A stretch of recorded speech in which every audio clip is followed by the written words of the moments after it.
Welcome. We're going to start, we like it. We're going to start, this is one of our series bringing, nice, important, relevant speakers to the university so we have a chance to meet and have some discussions. So I'm bringing a person that I know for a long time. I don't want to tell how many years because, make me feel so very old. But I know her for more, I told her I know more for more than 50 years, but she thinks I'm not that old. But anyway, so the Erika Twani and I, we go a long ways, long time in different organizations, etc. So I know her for a long time. And she's the author of this book here, which I was fortunate to read twice, and about becoming Einstein teacher. And it's really interesting, the topic, and she's going to talk about that. What is that and how that is relevant to you guys, for us, for professionals, for anybody who needs to learn things, which is pretty much the whole world. So welcome, Erika. Thanks for coming. It's a pleasure to have you here. Thank you for inviting. So I'll let you just introduce yourself and start the conversation. It's more like a conversation like we usually do, and then we open for questions, right? After a couple of questions that I... Yeah, no class today, right? It's better to hear interesting stories. So I'm Erika. I was born in Brazil. I moved here when I was 25 years old, and now I live longer here in the United States than in Brazil, so you can, calculate the age, more or less. And I'm a software engineer, actually. And it's funny, because I wrote a book about education, and that happened a couple of years ago, about 15 years ago, when I met a student that transformed my life. I was a very well-driven corporate America executive, going forward and to the highest levels of, breaking the ceiling and making sure that I'll be eventually a VP of some sort at Microsoft when Alex and I worked together. And I had the chance to go to this school in country Colombia. And I was, surprised to go into this rural school, all cow manures all over the place, dogs barking around. And the kids, the small kids, K-12, it's from kindergarten all the way to 12th grade. And those kids were happy. And I couldn't understand because all the schools I went to, they were sad. They were looking down. They wouldn't look in your eyes. And I see all these kids happy, and they said, come on, see what I'm learning. And they were happy, and they could explain everything that they were learning. I was really surprised. And I was already impressed when I went to the 12th grade class. And I see this kid in the back, and I say, how about that kid? I said, oh, go talk to him. He's Andres, and he is the president of our student board. And I said, okay. So I sit next to Andres and I talk to him. Andres was the only one that never looked at me in my eyes because he was blind. And I was really impressed of how neat he was, how driven he was, and how well-spoken he was. And get already with 100% scholarship, full scholarship to go to college, one of the top colleges. And I couldn't hold myself. I ran out and I started crying. I couldn't believe that those teachers were doing that with that type of, those kids are poor kids that never had any hope. And here we are with not only one kid, but 600 kids with hope in their hearts to become who they want to be. That impressed me so much. I couldn't be an engineer anymore. I couldn't be in the corporate world anymore. I left everything, and I started learning One-to-One Foundation, which is the foundation that brings that same thing I saw in that school. We use the engineering head to create processes and procedures to make sure that we can scale that to other schools. And that's what I do today. Is that a good introduction? I think it's great. So basically, Erika, what I wanted to share with us, which is probably about some of the fundamentals of the book itself, is that looking at education today, and without getting yet in terms of the technology, we're going to get a little bit later, what do you see opportunities and challenges for student. But I don't want to say the student, because we all learning, right? So it's all of us, is any professional. We are always learning. So we learn as well as the students. We also learn as well. So what is the challenge in terms of education today, and how you see, I don't know, some years down the road? The big challenge for us in education is something called artificial intelligence. How many of you have heard about it? Very few. Everyone, right? How about ChatGPT? Let me see. How many hands up? No? No, you haven't heard about it. Oh, so we have some aliens here. They haven't heard about ChatGPT. So your homework is to find ChatGPT and try it, okay? For the ones that haven't tried yet. How many of you have used ChatGPT, close your eyes, to do your homework? There we go. Very good. Really good. Are there hands? Can I see who they Yes. Yes, we saw some hands up. For those, congratulations. Congratulations, you're using this. You're being really smart. Because that type of work is the work of artificial intelligence. Repetitive work, something that can summarize a text, something that can read an image, write a recipe, solve a formula, a math formula. You know, you can ask all sorts of questions, and you're going to have ChatGPT answering that question in a very simplistic way. And if you do not understand, you can even ask ChatGPT to say, well, explain quantum physics for a 5th grader. And you see a very simplistic wording that ChatGPT will use to make sure that the 5th grader will understand it. And the more you interact, the more ChatGPT will know about you and your questions. And the most interesting thing is that ChatGPT does not forget the conversations that you had. So I had an anecdote. A friend of mine who loves cooking, he was in charge of making salad for a party that we had. So he asked ChatGPT, give me some ideas about salads. So he liked one of the 10 ideas. Oh, I like this spinach idea. Okay, give me a specific, very nice spinach salad recipe. So he got the recipe for 10 people, and boom, great salad. And then 3 months later, he asked again, hey, ChatGPT, remember when I asked you about that spinach salad? And it said, yeah. Well, give me that same recipe for 40 people. And then, bam, very easy, very simple. Never forget the conversations you had. So be careful with the conversations you have with ChatGPT, because that is all recorded and open for OpenAI. So I think that the biggest challenge for education will be how we make our biological intelligence relevant. And that's I spent 2 chapters of this book discussing that, because it's extremely important to make sure that we understand how to develop our biological intelligence. And the more we advance, if we are not in that process of continuous training of our biological intelligence, artificial intelligence for sure will take over many of what we could do. One thing I would say, don't try specialization, because specialization you saw in the tech world, for example, recently, we had more than 100,000 jobs lost in technology. Why? All those people were very specialized in what they do. The more specialized you are, the worse it is, because eventually artificial intelligence can do what you do. Things that, relationships and all, that requires human interaction and relationships will be very challenging for artificial intelligence to take over. I know you want to ask a question.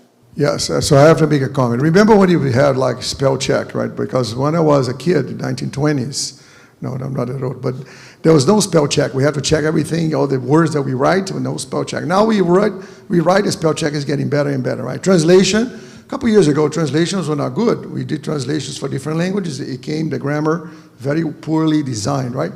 Now we have ChatGPT, which does a lot more. So one of the things that slowly A lot of the things that, for example, nowadays, most of people do not know multiplication tables because they use calculators. So when I was a kid, we had to train on multiplication tables. Remember 2 by 2 times 2, 2 times 3, and we memorized that. So all those things are gone. So the thing is, in terms of ChatGPT, I think the challenge, what you said about biological intelligence, is that development is not eventual or like just random. It needs to be designed. It needs to be planned. Otherwise, definitely there will be a lot of elimination of a lot of the normal things that your brain gets used. So what do you think about that? So how is the way to develop the biological intelligence in a way that is, looks like a paradox, a way that is intelligent, right? We must learn to be deliberate. We must learn the process of learning.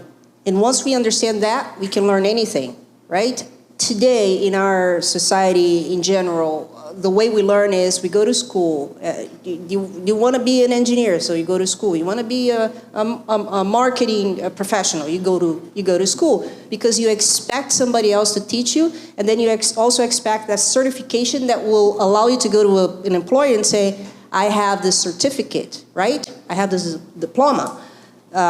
So the concept of learning and education today, especially for you guys in the university level, is that. So how do we understand the process of learning? How do we make sure that we know how we learn? And then we can learn anything. There's extensive research in I don't know if you're going to like that, but there's extensive research in LinkedIn that says companies that says we hire skills. So even if you have a diploma, if you have a certificate somewhere from any university, what they hire is skill. So you need to be skilled in social emotional skills, all sorts of skills, relationship, all sorts of 21st century skills that will allow you to grow and interact while you are working for specific companies. So that's very important. In the book, what I share is the process of learning. So we comprise that into 6 steps. After much research and seeing what works and what it doesn't, we comprise that into 6 steps. And in the research, we found, yes, we don't need more than that, because more than that will be way too much. So the 6 steps are, the first one is to plan first. I'm going to plan. I have to have a plan. So pretty much you go over the whatever you want to study and divide it in chunks and say, well, I can accomplish that in a certain period of time. Then the second one is explore your previous knowledge. Regardless of whether you think, I know nothing about that subject, you do know about that subject. Somehow, somewhere, you watched a video, you saw the news, you read something, somebody shared that with you, you know something. And you have to spell it out. You have to write it down. Then the third step is research. Now I'm going to research. I'm going to go in YouTube, I'm going to go read books, I'm going to attend a class, I'm going to do this, I'm going to do that. And you got to gather the information from all the sources possible, as much as you want. I cannot tell you how many books I read to make sure that I could write this book, and how many videos I watched, and how many conferences I attended, how many interviews I did. It's countless, because that's very important. What is the limit then, Erika? Well, the limit, you will know what the limit is. You know when you're satisfied and you know that your research is done. Then you summarize whatever research you have done in concept maps and what we call organizational chart, which is a very simple technique that for us, it allowed us to increase reading and comprehension with kids by 40% in 1 year. It's amazing. For you to have an idea, here in Miami-Dade, the average is 3% per year of improvement in reading comprehension in K-12 schools. So it's a couple of techniques that really, really helped. Then you develop whatever you learn, you put in a project, you use activities, you do project-based learning, whatever it's available for you to make sure that you can practice what you have learned, what you have researched. Then there's a time of relation. What is relation? Is how am I going to use that in my life? At the end of the day, you're learning because you have to use that in your life somehow, right? Otherwise, what is learning for, right? And finally, self-reflection, which is understanding the process. Did I plan it right? Did I use the right resources? Could I do more? Did I do the right activities to make sure that I incorporate everything I learned? So those are the self-reflection questions that you ask yourself to make sure that you are self-evaluating to make sure that you improve. At the end of the day, it's all about getting better every day. So those are the 6 steps. It's shared here in the book. I brought some Good. that we can do it at the end. We can talk about it at the end. So, but it's interesting because I'm fascinated by the process of learning, because usually we don't really pay a lot of attention, right? We just read things and do things. And it's interesting you said about the method that we need to, each one of all of us, we need to understand what method works for you. Because everybody's different, right? People like to read, some people like to listen, some people like to practice, some people like to combine. But this thing you said about association, about recall, about chunking, like breaking to pieces, practice, you doing research, all of the above, I think helps people to study. And I find fascinating that a lot of the students, again, I keep taking this thing because we are talking to students, but professionals, they think that just going to a school or training is just a matter of getting the certificate. It's about getting the way to think a little different. I think the question about learning is a question about thinking, right? How do you think better? And I think many folks, many individuals, not necessarily students, individuals, they don't think that well. They have their ways of doing things, and therefore, learning is just a consequence of that process of still trying to improve the way you think. So what do you think about the way we think? That's a profound question. I thought about 2 years to think about it. What do you think of the way we think? I don't think we think. There will be some time, and I believe that it requires a lot of,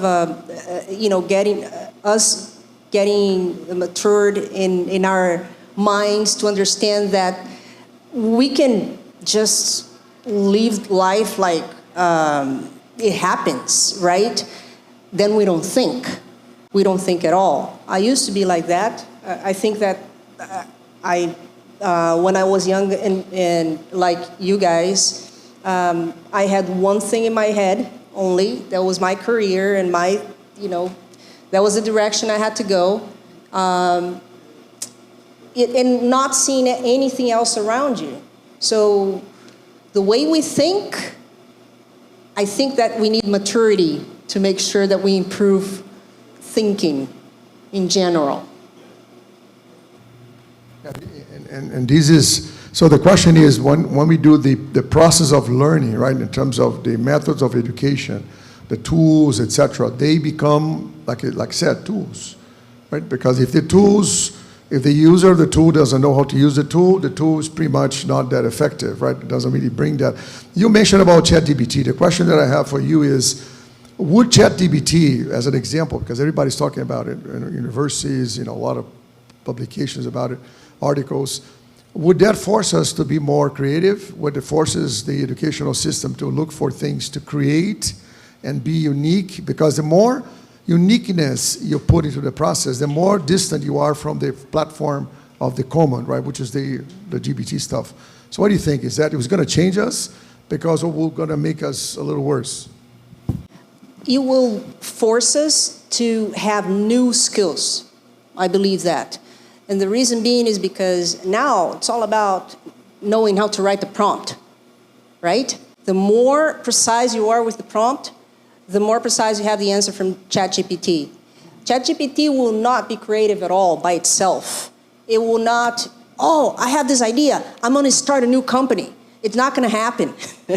It will require you to do that. So you have to write the prompt. You have to use your creativity. You have to make sure that you understand what you want from artificial intelligence to complete. I say that artificial intelligence is an extension of is the augmentation of our biological intelligence. That's artificial intelligence. Nothing more than that. So even though it's freaking amazing, pardon my French, about what ChatGPT can do, it's just an extension of your biological intelligence. Now it can take jobs, because now it can create an image, right? It creates images too. Artificial intelligence can create an image for 15 cents, whereas in the past was $350. It can create this same image in less than a minute, while in the past it would take 15 hours. So it will make us more productive. So I give this example. I had a presentation recently in a conference in London, and I gave this example of how productive artificial intelligence will make us. One step back. You guys have heard about the metaverse? What is the metaverse? Somebody? Huh? Virtual what? Virtual reality? Yes. Virtual life? Augmented reality? Yes. Yes. Many definitions. The metaverse. All of those. Yes. It's a game. Mostly a game. 99% of the metaverse today are games. It's a virtual world where we can, be present with a Oculus type of thing, and then play a game or have a meeting or see other people or participate in an event or a concert. I have some experience, and I was amazed to see that there are companies already, real estate companies selling real estate in the metaverse, and people are paying big bucks, like $500,000 for 1 acre of space in the metaverse. It blows my mind how dumb they are. It's crazy. But anyhow, the metaverse today, many people say is the future, right? We're going to live in this metaverse, in this virtual world. I do believe that the real metaverse is the one that integrates with our real world. I'll give you an example. Let's say that you guys know that Microsoft invested a lot of money in ChatGPT. You know that? Some of you don't know. So Microsoft is pretty much the owner of ChatGPT. And Microsoft has purchased a lot of technologies throughout the years to make sure it integrates all this life experience, like GitHub, like LinkedIn. It's all Microsoft. So I do believe that Microsoft is the company that is set to success, not because we work there, but because of the strategy behind it. While Meta, which is Facebook, is investing on having the goggles, right, and games, Microsoft has invested to make sure that we have products that make us productive. And here's the example. Let's say that some students get together and now they want to diminish trash in the oceans of South Florida, right? So you turn on Cortana. You know Cortana? Cortana is like the Alexa of Microsoft, right? It's the Siri of Microsoft, yes. So you turn on the microphone on and you start recording the brainstorming conversation. So all of us are talking about how we're going to do that. Oh, you have this idea and that idea and this idea and that idea. And at the end, we're going to build an app, right? That's what we want. And this app will look like this, and we have this functionality and this and that. And okay, so you stop the recording. And then you ask Cortana, give me a summary of our conversation in 2 pages. Bam, in 2 seconds you have that summary. Now Cortana, create an image, a couple of images to do a 10-page PowerPoint presentation. And bam, in a couple of seconds you have those images. Now send that email send that presentation. I want to make sure that that presentation is for a couple of investors that we can find in the Miami area focused on ocean cleaning. Cortana goes to LinkedIn and find all those investors and finds 10 investors that can do that. And bam, talk their language, prepare the presentation, send it via email. And now, Cortana, please write a code to have a prototype of our app. Bam, in a couple of seconds. Copy that, paste on GitHub, and bam, you have a prototype. Like this. In a couple of hours, you have all of these projects done. Man, that makes you productive. We're gonna have an explosion of innovation once people like you, students, understand how to use artificial intelligence as an extension of your biological intelligence. You will see how brilliant ideas will come, how fast they will come, how direct they'll be at investors. You'll see the explosion of innovation, pretty much, because of artificial intelligence, the use of artificial intelligence in the near future. So, the key question is, what are the minuses? What are the negative points? What are the things that will become a problem? Because nothing in the world is only positive, right? So what do you see as challenges or obstacles or problems that we're going to face by this integration or interface between the AGI and my machine intelligence, human intelligence? How do you think that's going to work? What is the negative, if anything? What is the negative? I'm a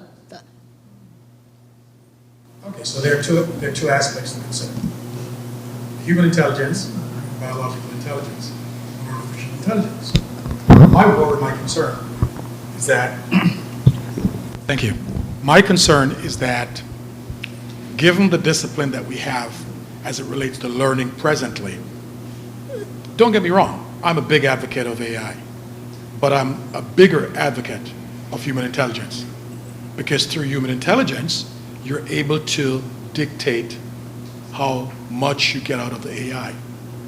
AI is not a substitute for human intelligence, which means the basic blocking and tackling and heavy lifting and the hard work that we do here, that doesn't go away. That doesn't disappear overnight. This is not a panacea. It's not a substitute for what we should have been doing in the first place and what we must continue to do as students and educators. This is the cherry on the sundae. This is not the sundae in and of itself. The sundae are the things that we do to make the experience of intellection and scholarly work and academia being worthwhile. So I celebrate and cheer, and I'm a big advocate of AI, but I sometimes think that we enjoy the chase of the nice, shiny, new object, and we then, in a sense, we tend to use that as a reason for not doing the things that we should be doing fundamentally. And I'm hoping that we recognize that the work that should be done and must be done is still there to be done. Absolutely, you're completely right. And as we mentioned before, there's no artificial intelligence used without the human behind it. There's no ChatGPT without a prompt. ChatGPT won't create things by itself and won't create a company by itself and won't have the ideas that you guys will have by itself. It depends on you, right? And coming here, gathering together with other students, with people that have the experience. This guy has so much experience, I cannot even start to tell you. Is what will make sure that you have the right skills to have the right ideas, to write the right prompts, to make sure that artificial intelligence works for you. Because at the end of the day, that's what it does. It works for you. It's an extension of our biological intelligence. So, Erika, before we open to everybody's questions, I just have one final question. I have a real concern which I'm going to kind of summarize and give it to you. As like any technology, because we see in the world a lot of concentration of income, right? A lot of people getting richer and richer, and a lot of people getting poorer and poorer. So with those tools, like those that may create a separation, even more, the idea that I have, or the problem that I see, if we're not careful, is that we're going to see even more separation between the guys who have the control and the people that do not have control. Because AI, if poorly, that's what I was asking about a negative, AI, if poorly used, can really increase the have-nots and haves. And that will become very intolerable. Once that happens, my concern is that governments become unsustainable, and we have to go to like a lot of stronger government or dictatorships to contain the masses. That's the fact of social revolution. It happens in the French revolutions, and other places as well, right? People had nothing to lose, they go for the kill. So what do you think about this? Would AI and AGI become an element of separation between the groups that have control and the groups that do not have control? Or it is something that you don't see happening? From what I learned and from the research, I don't think that it will create the separation. You see that how many users we have on Facebook? Billions of users on Facebook, right? And all because everybody today have access to a cell phone, right? There are more cell phones in the world than people in the world. ChatGPT, all these tools, AI tools, are accessible in a cell phone. So I do not believe that it will create this huge separation. What I do believe is that the only separation is still education, because those same people, they still don't have access to a school that will help them to get there, to help them to write the right prompts, to think and to understand what the concepts are behind it. But I do believe that technologies like the brain implants, like the ones that you put the chip inside your head, those technologies like Neuralink, for example, from Elon Musk, right? He created, you guys research Neuralink. It's a little tiny thing you put in your head, and then you can control everything on your phone. You can stimulate your brain, you can destimulate your brain, you don't need drugs anymore. I mean, everything is done in your phone, connected to your brain. That, I do believe that is going to be extremely expensive, and it's going to be extremely challenging for people to catch up, because it can enhance your biological intelligence. You'll be able to do that. You'll be able to have a direct connection with the machine. You can think way much faster than anybody else. And not everybody will have access to that type of technology, and I think that will be a problem, a big problem. Yeah, this is a good conversation. I think we should think about having a glass of wine or something. Then we can talk for like 2 days and a half. And then after the 2 days and a half, we set the part 2. But after part 150, we're still talking for the 150 to 150. So I want to open for questions from the audience to Erika. Anybody that want to be the first question?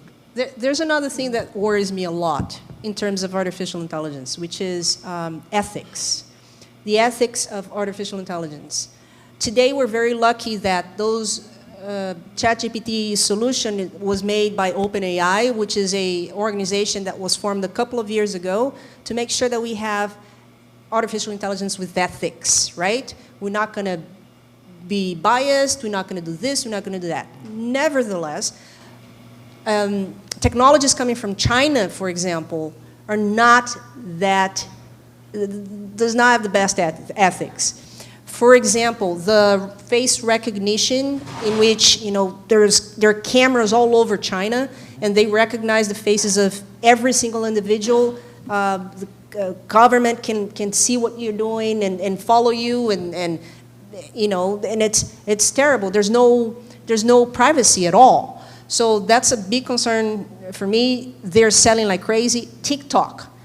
How many of you use TikTok? Nobody. Come on, guys. Raise your hand. TikTok less. So you. There you go. TikTok. TikTok is Chinese. And yeah, by now you already know that, right? You don't care at all. You don't care if it's Chinese, if it's stealing the information in your videos. You don't care at all. You just want to be there, right? That's the mentality.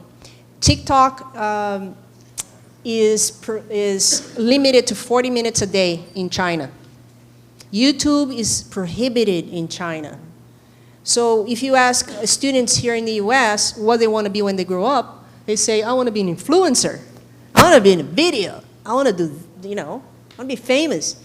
If you ask students in China, they'll say, I want to be an astronaut, because it's all focused on science, on making sure those kids have a mindset of whatever the government somehow is setting up for them to have. So I worry about the AI technology coming from China.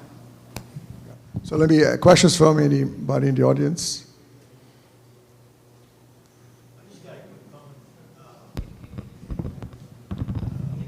I was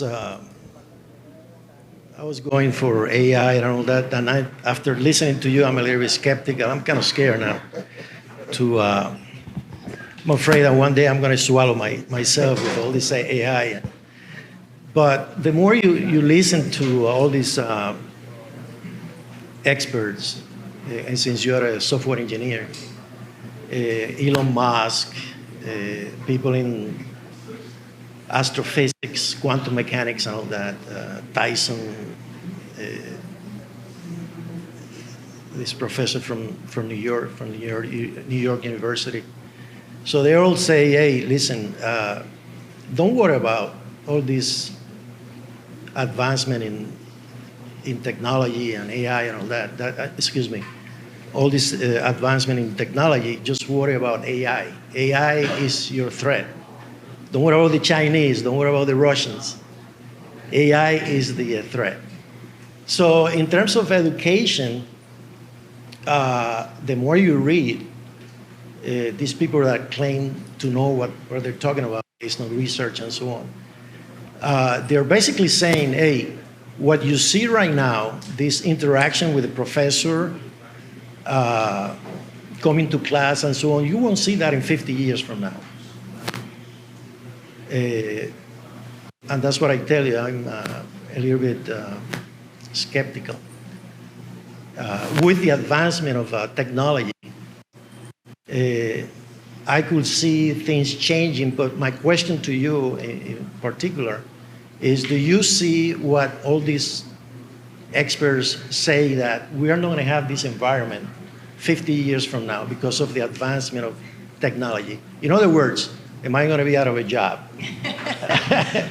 50 years from now, you're retired. Really, this professor from New York University, Japanese descendant, what's his name? Kaku? Yeah. He's basically saying, listen, 10, 15 years from now, you're going to walk into a room and you're going to say, just like you do at home, right? Alexa, give me the breaking news. That kind of stuff. So before you know, things are going to disappear. So I guess my question is, do you agree with that philosophy, or this advancement of technology taking over what we know as the regular classroom? Did you guys hear the question? Are you paying attention there? I was speaking too low, I guess. What I was saying is that according to all these experts, right, things will change. And 10, 15, 20, 50 years from now is basically what I read. That what you know right now as a regular classroom, is not going to be there any longer because of the advancement of technology. So my question is, do you agree with those statements? I do agree in the sense that we're not going to be in front of the class teaching finance or a specific subject. It will be something a lot different than what we have today. I do not believe that teachers will not exist anymore, or professors will not exist anymore, for the simple reason that because we're humans and we need this social interaction, we need this social contact to make sure that if our creativity flourishes. So there will be this kind of interaction, but not a professor in front of a class teaching a specific subject. The best example I've seen so far is an organization from California called TKS. Have you heard about TKS? TKS it's a boot camp.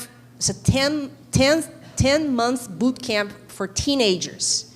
So what they do is they spend 1 year in this school, and they learn specific things. They start with the basics, how to schedule a meeting, how to behave in a meeting, what kind of questions you have, how to conduct a meeting, how to put together a team, etc. Basics. Some of them may know already, but they're there to learn. So they go through the same process. Then the second phase is specific things. Well, you discover you're good in coding, you discover you're good in finance, in marketing, so you start learning everything around that specific thing. And then the third period is the coolest thing I've ever seen ever, which is real companies come and present a problem. We're trying to solve this, and we haven't been able to do it in our team. And in 6 weeks, that problem is solved by those kids, teenagers.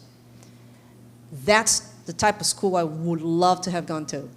So if we are able to do that and you start this even experimental type of situations where we can have that experience in college, that would be absolutely awesome. I do believe that that will be the way to learn in the future. So guys, any other questions? Oh, please.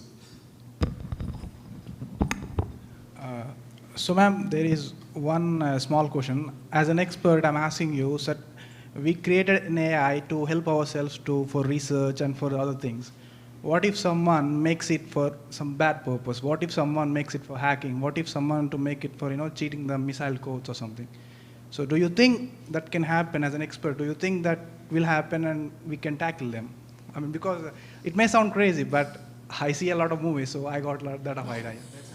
Yeah, so what do you think about that? Yeah. Just Have ransomware. Yeah. Exactly. Yes, absolutely it can happen. The war will no longer be in a physical war, but virtual or cyber war, for sure. It already exists. I mean, there's no doubt about it. And I think that the worst case for artificial intelligence right now is the voice recognition.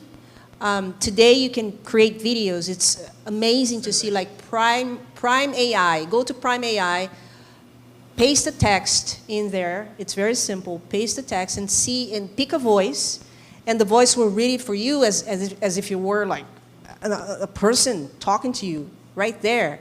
I mean, why did I pay for somebody to read my book? I could just have used Prime AI, but that was just launched. And then you just take a picture of yourself, just the front picture, and upload that on the Prime AI, and then the Prime AI will create a video of you talking that text as if you were gesturing and talking in a video. It's absolutely crazy. And they're doing that with celebrities already. They're doing that with presidents. It's crazy. They're calling people and saying, I'm such and such, head of state, and let's discuss such as Angela Merkel. The other day it happened a couple of weeks ago. President of Turkey called her, but he wasn't the president of Turkey, it was AI. So yes, there will be that type of thing, and that's the ethics of AI. Now, the coolest thing, guys, you're the ones that will be solving those problems. That's the coolest part. That's why you're in school. So more questions? Yes.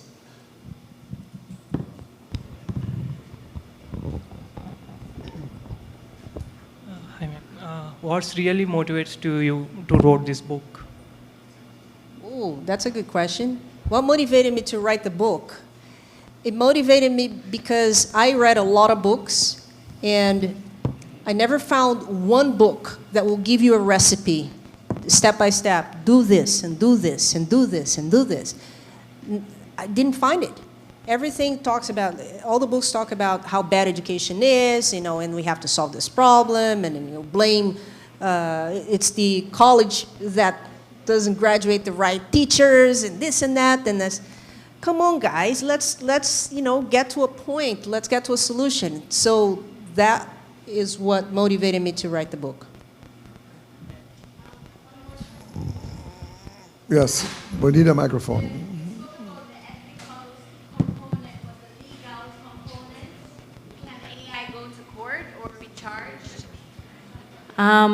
We spoke about the ethical component. Good evening, sorry. But the legal side of it, can AI go to court or can be charged? That's some aspect that I'm looking into. I never thought about that. That's something new. That's a great question. AI versus the judge. Let me tell you, AI will be a lot faster to get into an argument, for sure. But it all depends on the prompt. So it can go against or for. So it all depends on the prompt. You have to put out microphone. There is already a website of lawyer AI that helps people. No, it was just a Comment. It was just a comment. Yep. It was just a comment. I was just saying that there is already a website, a lawyer AI website. Yep. That helps people use it instead of a lawyer. Yep. Yeah, so let's get one more question before we break, because last that gets one, your break on the class. So, can AI have a patent? Have a what? A patent? Can it patents? Can it have a patent on? Oh. So if it produces something, can it have that? Does it have any? No. No. Not right now. Not what I read and studied and learned. No. The patent and the creativity is the person who created the prompt. So it's all about the prompt. The image is yours. The solution is yours. Everything is yours. You can ask a ChatGPT to write a book for you. That book is yours. Right. So one more question before the final questions from anybody before we break. Anybody? For this side, there's no questions from this side. That's like very unbalanced. Any questions from the other side? The students are asking me whether Professor Lemus behaved when he was at Microsoft. Was he a good person over there? Of course not. I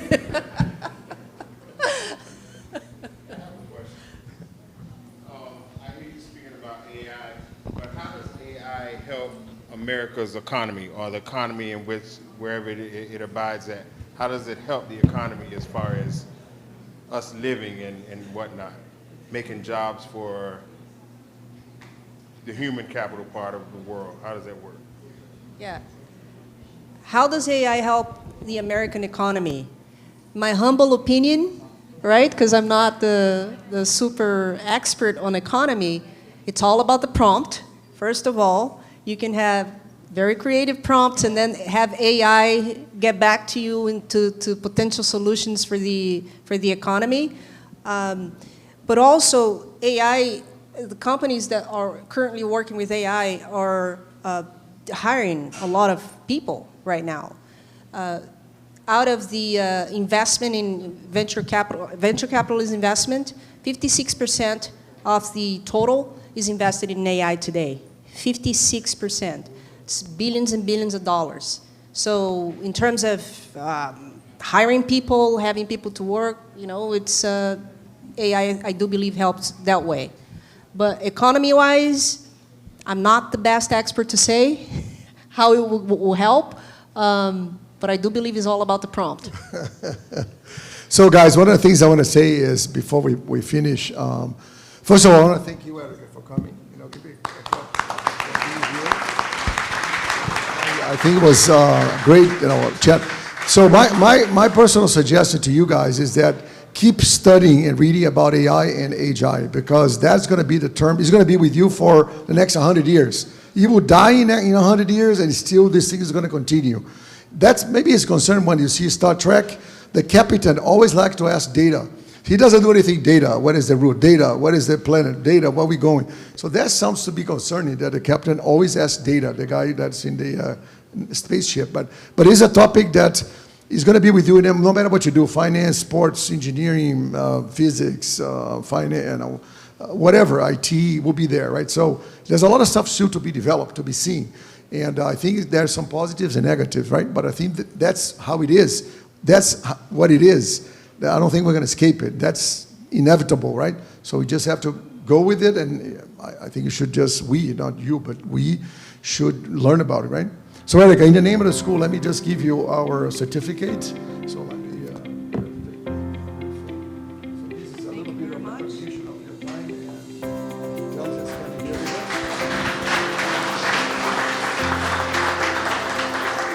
So thanks so much. It was a pleasure. So guys, as always, thanks for your participation. You're always welcome to be here. If you have any questions, she has some books as well. So if you're interested in having one of the copies for you, you can come and buy from her. I read the book twice. It really gives you a sort of a step-by-step process, how to study, how to be effective in your own learning process. You can use it, customize it, and go from there, right? So Erika, thanks very much. Guys, thanks for the time. Have a nice evening.